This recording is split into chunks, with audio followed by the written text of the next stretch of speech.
Hey guys, what's up? It's me, Austin here. Today I'll be reacting to Minecraft is Doomed, how the Nether Portal proves Minecraft's end. The science of Minecraft. Now this is an episode that was made by the game theorists. I personally very much so enjoy their episodes, and I hope that you guys do as well. So I decided to do another reaction to one of their videos. And this topic seems very interesting. And if you haven't already, please go show some support to the game theorists. The link to this video that I'm reacting to today will be in the description below, so you can easily follow that link and follow them on their channel if you so wish. Also, only a small percentage of people who watch my videos are actually subscribed. If you like my videos, please subscribe. It's free. You can always unsubscribe later if you want to. Enjoy the video. The Nether. The final frontier. Oh wait, that's the end. Fuck! The Nether. The second frontier. Land of lava, rocks that burn indefinitely, sunburnt skeletons, mushrooms, and creepy ghosts, and the only place where space-time bends, contorts, and makes no sense. Literal hell. And it's the subject of today's science. That's what the Nether was one originally tiny called. It was aspect originally of the called Nether hell. that elevates it from merely a place to farm wither skulls and liquid hot magma to a place of serious interest that secretly dooms the entire rest of the Minecraft world, and that is this: the Nether Portal. Confused? Stick around and let me elucidate the problem using the powers of math and 3 theoretical physicists: Bubbles, Blossom, and Butt. Lorenz, Schwarzschild, and Einstein. Okay, so why am I fixated on the Nether? Because my brain is broken and I'm not a normal person, but no matter how much Zoloft I take, my brain never stops behaving this way. And why don't you stop taking Zoloft, Austin? Because then I'd be depressed and doing the same crap. I have resigned to accept the fact that my brain is never going to just enjoy video games normally ever again. But the key to why I'm obsessed with the Nether, like I said before, is the Nether Portals, the obsidian doorways from the main Minecraft world that allow you to get to the Nether and back again, because these things have dramatically terrifying implications, and I promise you, it's not in the way that you're thinking. Whichever way you're thinking, it's wrong. It's not a bomb. It's not going to kill you directly, but what it does, what it means, and how it operates gives us a massive insight into the cosmology of Minecraft. I have no idea what he's talking about. And the cosmology is freaking terrifying, and in order to understand why, you're gonna first have to know exactly how Nether portals work.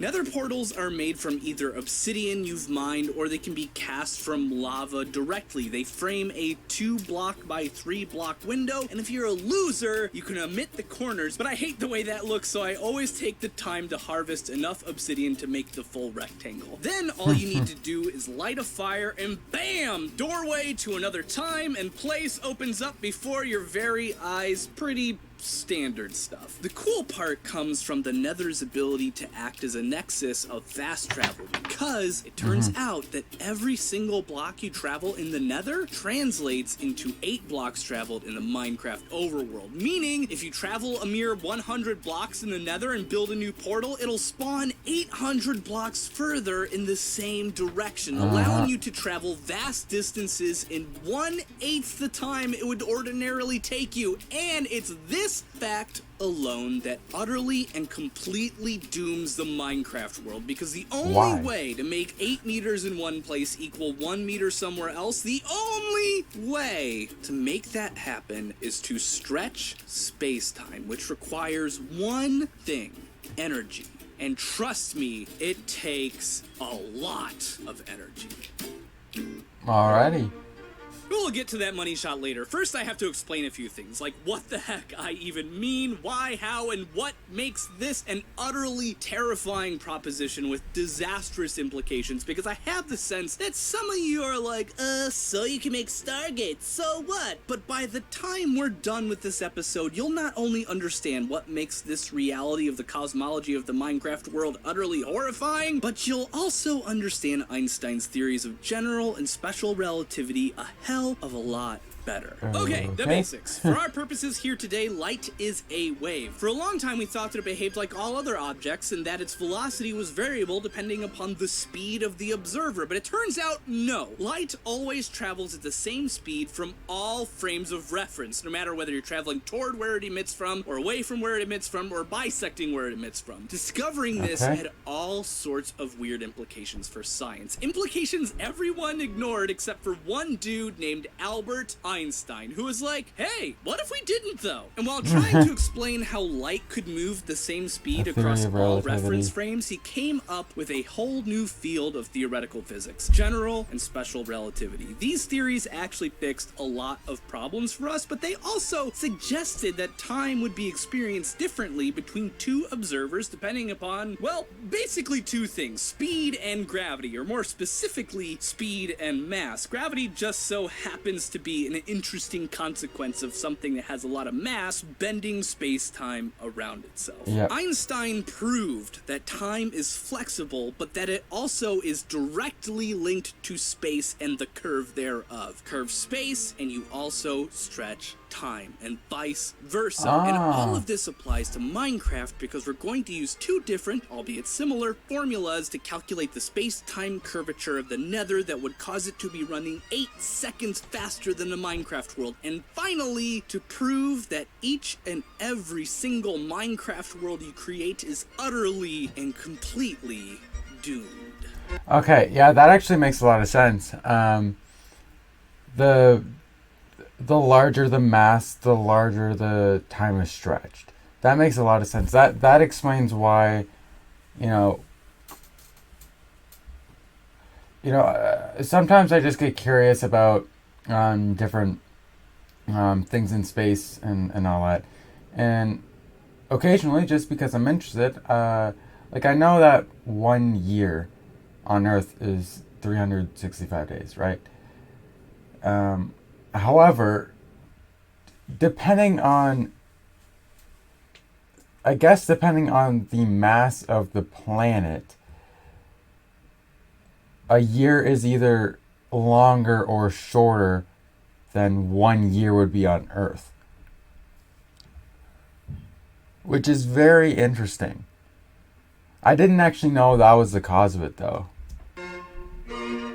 I'm choosing to use time-based formulas because they're easier, but don't worry, I double-checked it later when I had a panic attack using Lorenz contraction, and, well, you'll just have to see. In order to make a 1 stretch out to an 8 between Minecraft and the Nether, one of them has to be doing something relativistic. Strong gravity, fast speeds, something. The first hurdle in general and special relativity is to figure out which of these two places is moving faster or has higher energy, which is honestly a bit tricky, but thankfully I did the thinking for you. It's the main Minecraft overworld. And let's look at this simply. In one dimension, 8 overworld blocks can fit into the space of 1 nether block. This means, in effect, that the overworld is undergoing space-time compression, which means it has more energy. This is going to be important for positioning in our formulas. One possibility is that the Minecraft world is flying away from the Nether at a high rate of speed, but this is problematic mostly because traveling to and from each world would require exponentially increasing amounts of energy every second. What's far more likely is that the Nether and the Minecraft world are orbiting the same body. This is going to allow them to remain a relatively short distance apart from one another, while allowing us to inject more or less as much energy into the Minecraft world as we need by raising the mass of the body it's orbiting, or sending the Nether into a further orbit and bringing the Minecraft world into a lower orbit. This gives us 2 ways to calculate what could possibly slow Minecraft's time down so much that 8 seconds in its world fit into 1 second of the Nether's. The first way we're gonna do it is the first way I did it, which is to take this system, this orbiting solar system, and figure out how deep into a given star's gravity well the Minecraft world would have to be in order to be running 8 whole seconds slower than the Nether's world. This is something that we know for a fact exists in real life. Satellites orbiting the Earth have clocks that tick at a different rate than our own, and we have to correct for it. And the orbit of Mercury was slightly off for years until we learned to factor in relativity, which explained it perfectly. And if you were to stand on the surface of the sun and not die somehow, every 5.5 Earth days, your sun-proof watch would get 1 second behind the same watch on Earth, all because of gravity. Now, in order to figure this out, we need to take this colossal mess of a formula, the Schwarzschild factor, and turn it into something that spits out an orbital height for our Minecraft world based on the mass of the star it and the Nether are rotating around, because we actually already know our gamma. It's 8. What we want to know is R2, the radius. To save us all time, because I have like 100 formulas to get through and I don't need anybody having the same aneurysms I did, it simplifies to this. The radius of the Nether's orbit actually doesn't matter that much for reasons that'll become clear later, so I'm gonna just reverse engineer it to be the same orbital speed as the Earth. Plugging in all of our numbers, we should get the orbital radius, aka the distance away from the center of any given object our Minecraft world would have to be in order to be running 8 seconds slower than the Nether. Let's figure out the answer if Minecraft were orbiting our sun. We get 46.87 meters. That's buried in the sun, but it gets better because all the mass of the body it's orbiting has to be below it, meaning the sun would have to be squashed into a radius of 46 meters, making it less than a football field wide. That's over 2,500 meters smaller than the Schwarzschild radius, which is the radius under which the mass of a given body will be overcome by the power of gravity and collapse into a black hole. Meaning, if our Minecraft world were orbiting this, it would be about a microsecond away from being demolecularized by tidal forces. Great! Okay. So maybe we can dilate time another way. Maybe using speed. And for that, we need this formula, the Lorenz Factor. It's worth pointing out that we can already assume that its speed is going to be so fast that orbiting a regular star ain't going to cut it. Minecraft cannot follow this basic astronomical model. Instead, it's far more likely that Minecraft takes place in a binary system, where the overworld orbits its own sun, the one you see in the sky every day, and that sun is orbiting something that has even stronger gravity. And it's conceivable that this could be a neutron star that you can't even see. They're pretty tiny. Anyway, the formula from before, the Lorenz factor, becomes this, where we can just plug in all our numbers and we can find out how fast you'd have to be traveling in relation to the Nether to get an 8-fold complicated math, I know. And the answer? 297,448,591.15 meters per second. 99.22% the speed of light. Alright, cool beans, no big deal, and we'll just plop our Minecraft system around, I don't know, the Wolf-Rayet star R136A1, one of the most massive known stars in existence. What would the orbital radius have to be in order to reach these speeds? 472,000 meters. And yup, the Schwarzschild radius is 930,000 meters. Dang it, a black hole again! Deep in a black hole. Not even very far from the singularity. Ah!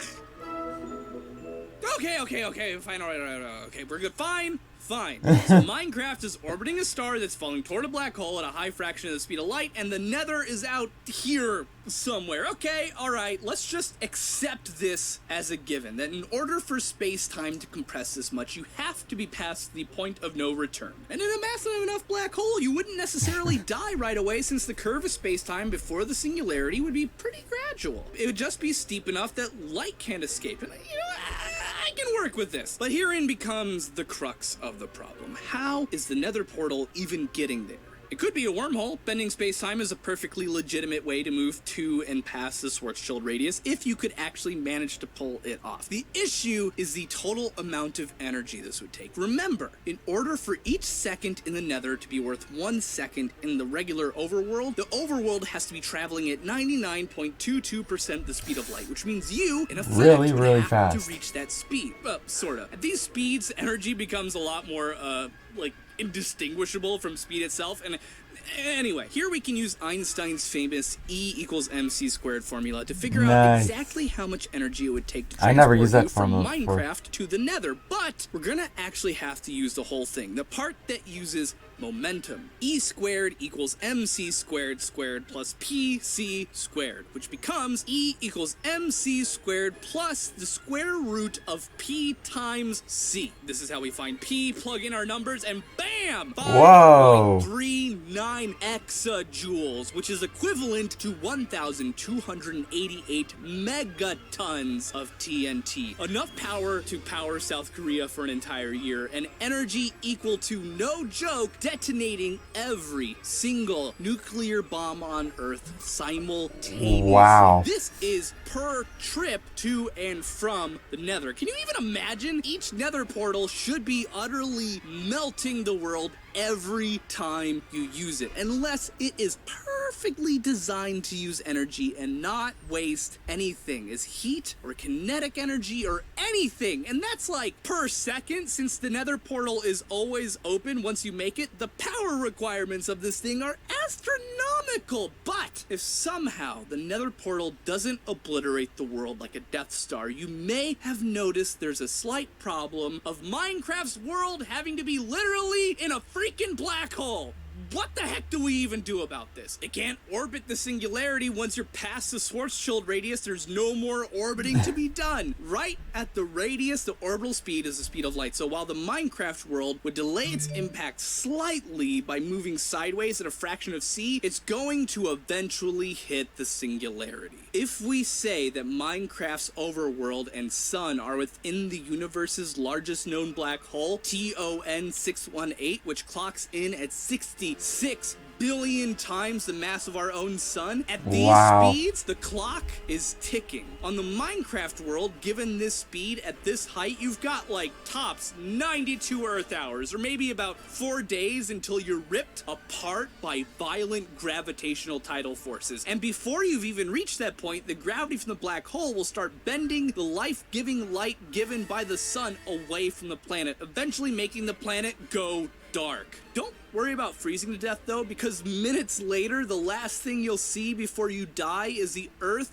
lighting on fire due to the overwhelming tidal forces from the approaching singularity as it crumbles around your corpse as it gets stretched into thin particle-wide ribbons. The end is nigh, and what's worse, every time you're in the Nether, that death clock is ticking 8 freaking seconds faster, effectively quartering a quarter of the amount of time your world has left. Paradoxically, this makes the Nether one of the safest places in the game, and a wonderful place to escape to before the world collapses in on itself. Better start hoarding now. And if you're anything like me playing Minecraft, those 92 hours of game time will happen before you even realize it. Anyway, here's a Lorenz contraction spitting out the exact same numbers as time dilation, a happy accident that proves that A, space and time are linked and that everything I said is correct. B, probably should have just used Lorenz contraction to begin with. And C, always double, triple check your work when dealing with relativity. Oh, and always have a go bag ready near your Nether portal for when the world around you eventually collapses in on itself. You'll know it's time when the sun doesn't rise in the morning. Sincerely,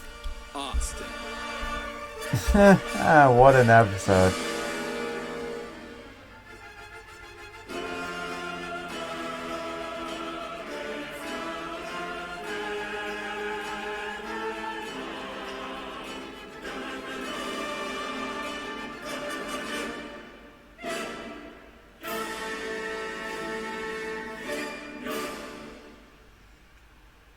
That was absolutely crazy.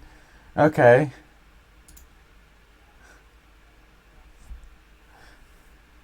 Of course, taking a real life math and a real life concept and applying it to a game, of course. But yeah, that was still a very interesting episode, I suppose. But like I said though, if you guys did like this video, please hit that like button. And please consider subscribing as well. And I will see you guys in the next video. See you later, guys.